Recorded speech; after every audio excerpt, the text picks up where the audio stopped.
बिस्मिल्लाहिर्रहमानिर्रहीम।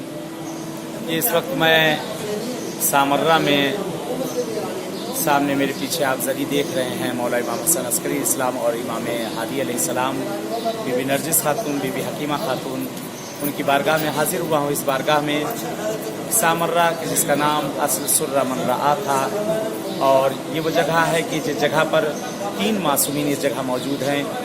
इस ज़री के अंदर 2 मासूम, एक हमारे 10वें आका इमाम अली नकील इस्लाम और 11वें आका मौला इमाम हसन अस्करी इस्लाम, और 2 बीबियाँ हैं, एक हकीमा खातून आपकी फूफी और एक बीबी नरजिस खातून इमाम ज़माना की वालदा।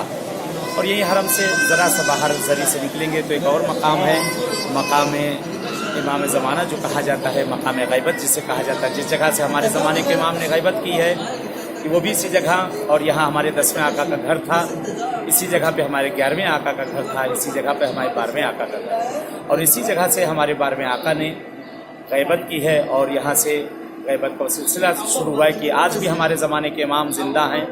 मौला हमारी आंखों से ओझल ज़रूर हैं, लेकिन हर जगह पे हमारी इमदाद के लिए आते रहते हैं। पर इस बारगाह मासूम में हाजिर हुए हैं, आप सब के लिए इस जगह पे दुआगू हैं। इस बारगाह मासूम में दुआ कर रहे हैं कि परवरदिगार आप सबको यहाँ सब आना नसीब करे। बहरहाल सुना होगा चंद साल पहले पूरे रोज़े को शहीद कर दिया गया था, ज़री को शहीद कर दिया गया था, लेकिन अल्हम्दुलिल्लाह जिन लोगों ने गिराया था, जिन लोगों ने रोज़े को शहीद किया था, आज उनके नाम तक पता नहीं वो कौन लोग थे। लेकिन अल्हम्दुलिल्लाह आज सामने आप देख सकते हैं कि ज़रिए मुतहर उसी तरीके से है, पूरा रोज़ा उसी तरीके से आबाद हो चुका है, शहर सामर्रा आबाद हो चुका है। लेकिन कुफ्र हमेशा सरनगू हुआ है, कुफ्र को कभी न पहचाना गया है, आज भी उसी तरीके से है।